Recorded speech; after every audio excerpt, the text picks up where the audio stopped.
Attention.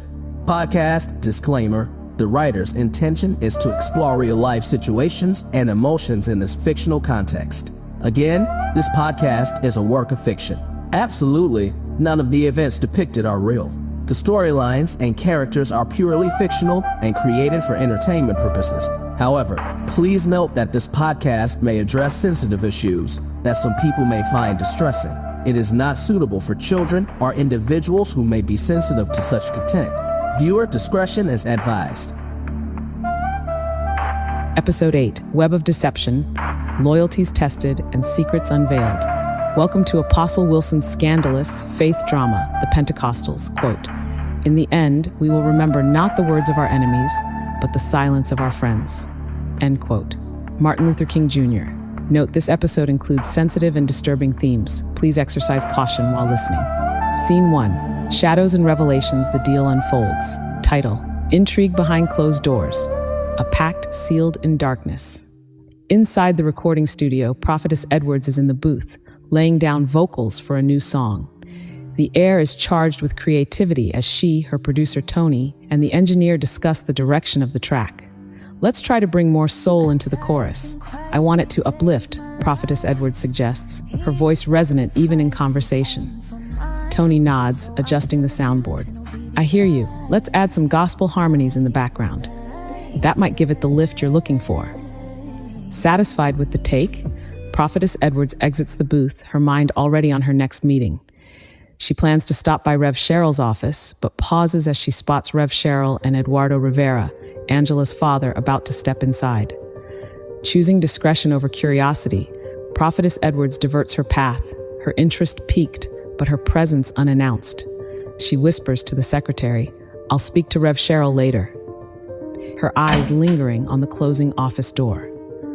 Inside Rev Sherrill's office, the atmosphere is charged with a palpable tension, underscored by the gravity of the conversation that unfolds. Eduardo and Rev Sherrill, each a titan in their own right, navigate a discussion laced with hidden truths and veiled threats. Eduardo lays the groundwork of their dark entanglement. "The debt has been transferred. Archbishop McKenzie unknowingly finds himself indebted to me now," he states, his voice a blend of warning and assurance. Rev Sherrill, her resolve tested, counters, "Our congregation, including Angela and her mother, remains unaware of your influence. We tread a fine line." Acknowledging the delicate balance, Eduardo reveals, "My involvement stays shadowed to protect my daughter, yet our expansion plans cannot stall." As they delve into the murky waters of their joint ventures, Eduardo subtly acknowledges Rev Sherrill's unintended role in his money laundering operations through her record label. The conversation takes a darker turn as Rev Sherrill inquires about the aftermath of Jermaine's accident. The loss incurred from Jermaine's accident. How do we reconcile it? Eduardo's response is chilling. "That mishap cost us, but we adapt. Recovery is within our reach." At this moment, Eduardo shifts his attention to Rock, who has been silently observing from a couch. With deliberate steps, Eduardo approaches, extending the briefcase to Rock. "For your decisive action at the lounge," Eduardo says, "a veiled commendation for a sinister deed." Rock rises, the briefcase now in his possession. A smile plays on his lips as he unlatches it, verifying the promised $1 million. The implication is clear. Rock, the enigmatic figure, played a pivotal role in the shooting of Bishop McKenzie's driver, a revelation that casts a long shadow over the room. The scene closes on this tableau of complicity and power, the lines between righteousness and corruption blurred. Rev Sherrill, entwined in a web of moral ambiguity, and Eduardo, a puppeteer cloaked in benevolence, stand at the precipice of an uncertain future. This scene dramatically unveils the complex covert connections binding the characters, revealing layers of intrigue, loyalty, and betrayal. The revelation of Rock's involvement in the shooting adds a new dimension of tension, setting the stage for unfolding consequences. Scene 2, A Cloak of Deceit, The Struggle Within. Title, Duplicity and Devotion, Bishop Wright's Inner Battle. As the car weaves through the dimly lit streets of the city, the tension between Bishop Wright and Archbishop McKenzie reaches a palpable height. Bishop Wright, unable to quell his growing unease, confronts the Archbishop once more. "Bishop McKenzie, why did we have to resort to violence?"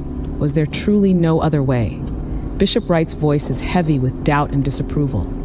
Archbishop McKenzie, his gaze fixed on the passing city lights, responds with a chilling calmness.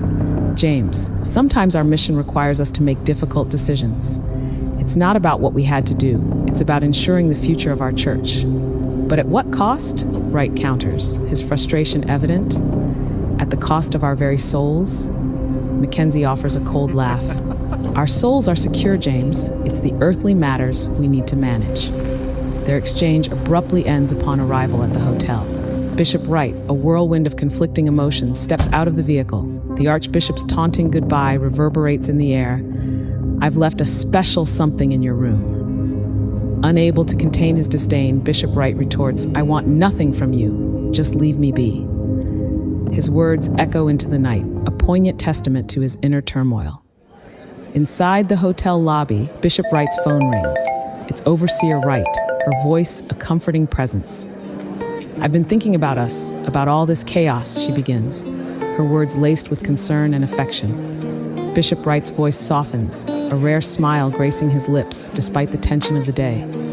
Sarah, he murmurs, the name a balm to his frayed nerves. You're the singular moment of peace in this whirlwind of chaos. When I return, we should escape all this madness, even if just for a fleeting moment. How does that sound to you? There's a pause on the line, and he can almost hear the gears turning in her mind. After a moment, her voice comes through, warm and cautious. James, that sounds lovely, but you know as well as I do that we can't just run away from our responsibilities. He chuckles, more to himself than anything. I know, Sarah, I know. But a man can dream, can't he? A soft sigh from her end of the line is his only answer. A silent agreement that speaks volumes. Their exchange is a tranquil interlude in the storm of events enveloping them. Yet, as Bishop Wright crosses the threshold into his room, his heart plummets at the sight of the youthful woman poised in wait. In a sudden surge of urgency, Bishop Wright abruptly cuts short his call with Overseer Wright. Sarah, I need to handle something. I'll call you back, he conveys quickly, his mind swirling in chaos. As the woman sidles closer, Wright stiffens, a defensive tone infiltrating his voice. You must leave, immediately, he insists, struggling to maintain his composure amidst the escalating tempest. However, she resists, tugging at his jacket, her rebuttal reverberating in the tense air. Why? Archbishop McKenzie sent me, she reveals nonchalantly. Suddenly, Bishop Wright spots an anomaly, a faint red light winking maliciously from the closet. On closer inspection, he discovers a hidden camera, a devilish trap set by the conniving Archbishop McKenzie. With a surge of fury, he wrenches the camera loose and hurls it across the room with all his might. The camera crashes into the wall, shattering into pieces. The woman in the room gives a sharp shriek, watching his explosive display of anger, fear etching deep lines on her face. Overwhelmed with righteous fury, Wright seizes the woman and pushes her out the door. He then returns and collapses onto his bed, the crushing weight of betrayal pressing heavily on his heart. The stark realization that Archbishop McKenzie intended to ensnare him in his deceitful web sends a chilling shiver down his spine. The scene fades on Bishop Wright, alone and contemplative, as he ponders the depth of deception he's entangled in. The betrayal by someone he once considered a mentor and ally leaves him questioning everything he thought he knew about loyalty, faith, and the path forward. This scene delves deeper into the complex dynamics and moral dilemmas faced by Bishop Wright, highlighting his rekindling commitment to his values amidst the deception and tests orchestrated by Archbishop McKenzie. Scene 3, A Precarious Balance, Helen's Decision. Title, Between Loyalty and Survival, the FBI's Ultimatum. In a stark, fluorescent-lit interrogation room, Helen Johnson finds herself facing two determined FBI agents. The air is thick with tension, the stakes of the conversation clear and daunting. Agent Smith leans in, his approach direct yet calculated. Helen, we're not here to play games. Your husband's activities have put your family in jeopardy. You have a chance to change the outcome. Defiance flickers in Helen's eyes, tempered by a growing apprehension. Jermaine is my husband. He's the father of my children. I can't just turn on him. Agent Jones, spotting the crack in her resolve, adds with a calculated edge. But is he acting like a father should? His dealings could bring danger right to your doorstep. Where does that leave your children? The mention of her children visibly shakes Helen. The thought of losing them brings a sharp fear to the forefront. You can't. My kids need me. You can't take them away. It doesn't have to come to that, Helen, Agent Smith interjects, sensing her vulnerability. But if Jermaine's world collapses and it's found you were complicit, or even just aware, what then? We're offering you a way out. The room tightens with the weight of her dilemma. The agents watch as Helen grapples with the implications of their words. Agent Jones lays out their proposition, his voice laced with Foe's reassurance. Help us to help you, Helen. Wear a wire. Get Jermaine to talk. It's your ticket to a new life, away from all this chaos. Helen's mind races, torn between loyalty to Jermaine and the instinct to protect her children and herself from a life overshadowed by crime and fear. Agent Smith, seeing her resolve wavering, drives the point home. This is about your future, Helen, and that of your kids. A clean break. We can ensure your safety, give you a fresh start. As the stark reality of her circumstances looms, Helen's defiant facade crumbles. Her voice rings out, strong despite the tremble betraying her inner turmoil. What guarantees do I have? I want immunity. Complete immunity from all prosecution, she demands, her words echoing with the gravity of her decision.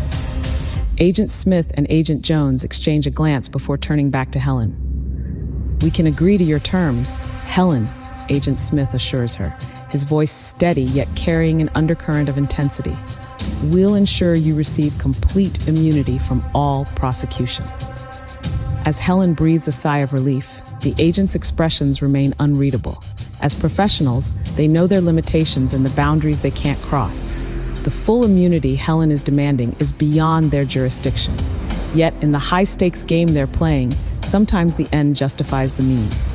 The scene gradually recedes, leaving Helen alone in the stark, unforgiving illumination of the interrogation room, entirely oblivious to the thin ice beneath her feet.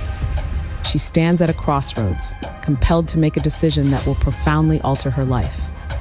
Unbeknownst to her, she is in imminent danger as she remains blind to the precariousness of her situation and the looming threat posed by both Rev Sherrill and Eduardo Rivera, who are deeply entangled in this complex scenario.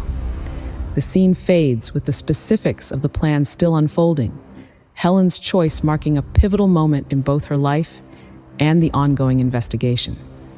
This scene highlights Helen Johnson's harrowing position as she faces the FBI's ultimatum, torn between her loyalty to Jermaine and the protective instincts she harbors for her children, culminating in a decision that promises to alter the trajectory of their lives amidst the backdrop of an intense investigation. Scene 4, a tense night, Jermaine's hospital room. Title, Whispers of Consequences. Late into the night, the hospital's halls are quiet, save for the occasional sound of footsteps or the distant murmur of nurses at their station. Into this stillness, Rev Sherrill and an associate, Rock, make their way to Jermaine Johnson's room. He's no longer in ICU, but the remnants of the accident are evident in the dim light of his hospital room.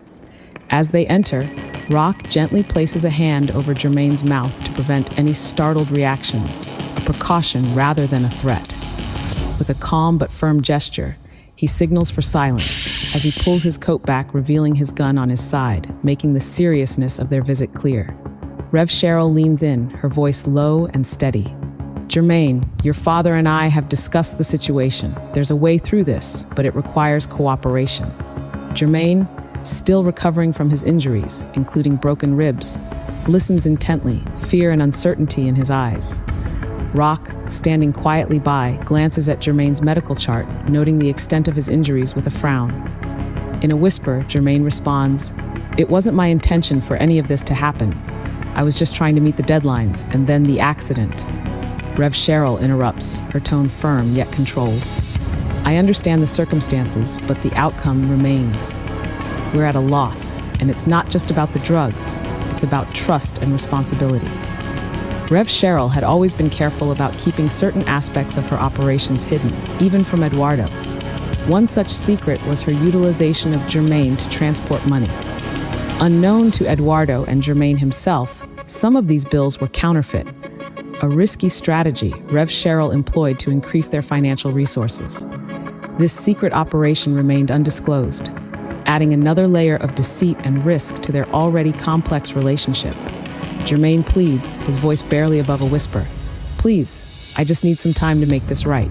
In that fateful instant, Rock edges closer, his colossal hands clutching Jermaine's injured ribcage.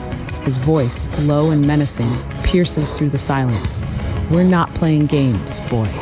Jermaine, every fiber of his being screaming for release, clenches his teeth and swallows the pain, trapping the agonizing cry within. Rev Sherrill, after a moment of contemplation, nods. "You have 90 days, Jermaine, not a day more." Rev Sherrill, fully aware of Jermaine's position as a bank executive and his access to substantial funds, delivers her ultimatum with a cold precision. "You have 90 days, Jermaine, not a day more. And remember, your father is not to know about the money," she adds, her tone leaving no room for negotiation. Her expectation, unspoken yet undeniably clear, hangs heavy in the room, a chilling testament to the high-stakes game they are playing. The scene closes with Rev Sherrill and Rock leaving as quietly as they arrived, leaving Jermaine alone with his thoughts, the weight of the conversation heavy in the air. It's a moment of reflection for Jermaine, a realization of the long road ahead and the consequences of actions taken. This scene creates a dramatic yet responsible depiction of the complexities and pressures facing Jermaine, emphasizing the themes of responsibility, the consequences of actions, and the possibility of redemption. You've been listening to Apostle Martin Wilson's The Pentecostals. Tune in next week for another riveting episode of The Pentecostals. As we journey further into the coming episodes, expect heightened tension as secrets continue to unravel and loyalties are put to the test. Anticipate dramatic confrontations and moral dilemmas as Helen faces the consequences of her decision to cooperate with the FBI. Watch as Jermaine grapples with the ultimatum given by Rev Sherrill and the looming deadline. Expect compelling narratives as Bishop Wright navigates the fallout of Archbishop McKenzie's manipulations and a deeper dive into the complex dynamics within the intertwined lives of our characters. 2024 Wilson Media Production. All rights reserved. I'm Apostle Martin Wilson, and you've been listening to the Pentecostals podcast. You can follow the Pentecostals on Instagram, our Facebook group, and catch all our episodes each week on Spotify, Apple Podcasts, Apple Music, or wherever you get your podcasts. If you haven't subscribed on Apple Podcasts, go there now and subscribe, rate, and review this podcast. Join me again next week for another episode of Apostle Wilson's The Pentecostals. Thank you for listening.